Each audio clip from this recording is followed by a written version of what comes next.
Yeah, dear students, let us continue the same topic, the epics. So now we will deal with Mahabharata. Mahabharata was written sage or sadhu Vedvyas, and this epic also was written in Sanskrit language. And originally it was called Jaya or collection dealing with victory. So subsequently it came to be known as Bharata.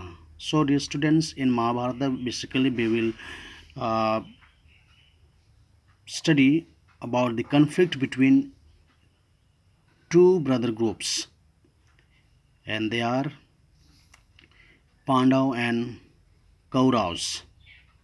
So if you have seen the Mahabharata serial, there you can see this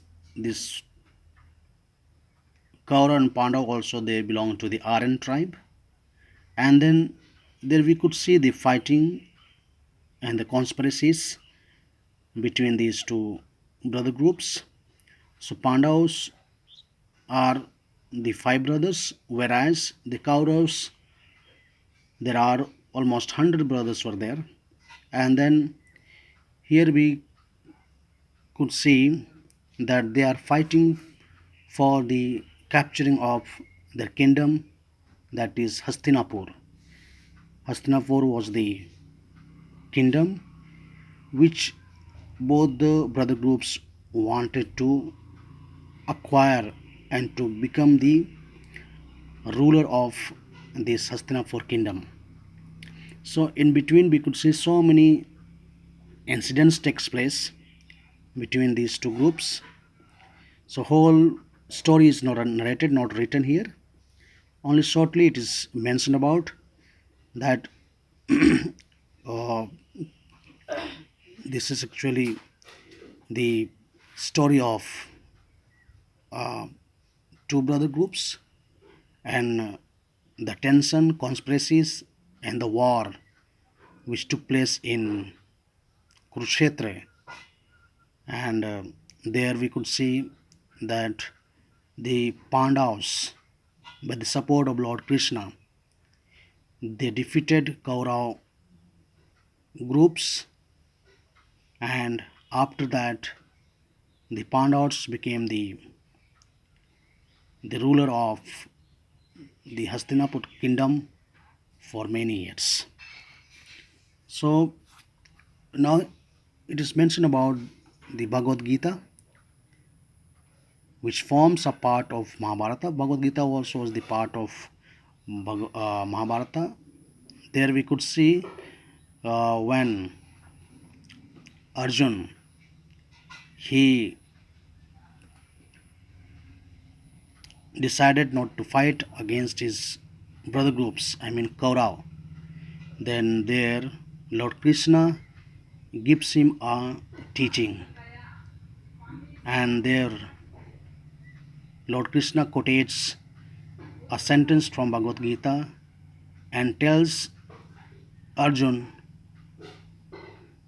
to fight against his brothers, that means the Kaurav groups. So actually it is one of the most popular religious texts considered sacred, holy by many people in India. The interest of this self-mighty conflict with duty, and whenever there is such a conflict, the Bhagavad Gita gives an answer. That means when there is a tension within yourself, when you are fighting within yourself,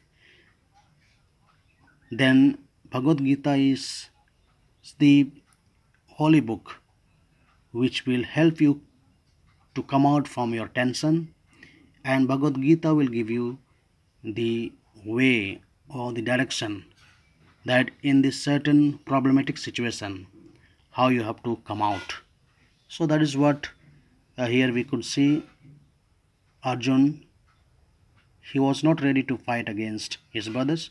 So there Lord Krishna gives him a teaching from Bhagavad Gita, and then he makes him to be ready for the fight. Now, so here Bhagavad Gita gives an answer. So there is a Bhagavad Gita who gives the answer of all these things. That is the secret of undying popularity of this religious text, it teaches that the soul is immortal. So, Bhagavad Gita teaches us that soul is immortal. Soul means, or in Hindi it is called Atma. Immortal means uh, it has no any ending. That means immortal means this is cannot die. It is uh, everlasting. What is called we call the life. So now let us go to the importance of epics. First one, the epics serve as the main source of information on political and institutions and in the social and cultural organizations of the epic. So these two epics they give us the huge detail or information about the what is called the cultural life, social life, economical background, and the political situation of the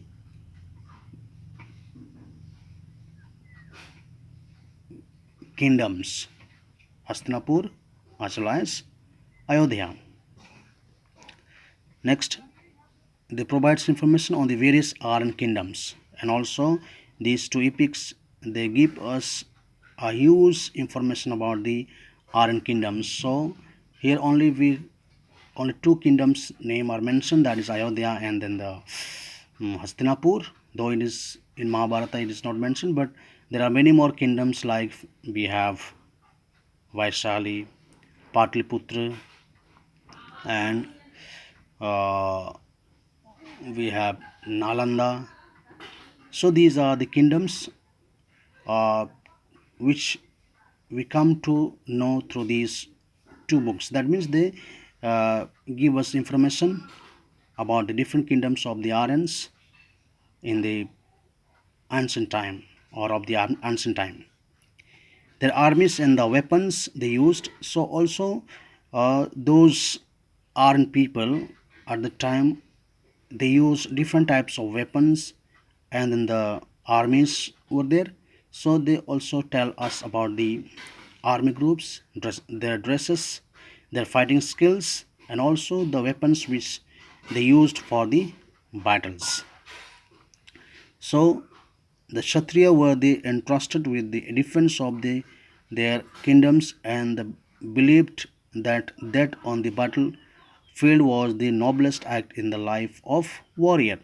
So Kshatriya means the soldier who was one of the faithful and the defense group of the kingdom, and they were always believed that they in the battlefield they were always ready to die for the kingdom, and then that is their noblest task as a warrior, or it means as a fighter. That is their one of the important tasks, to die for their kingdom and to die for the protection of their kingdom. Now, third point, the epics are considered as the finest literary works of the ancient period and are acclaimed of their literary and philosophical values. So these all epics they are one of the finest literary works. So they were written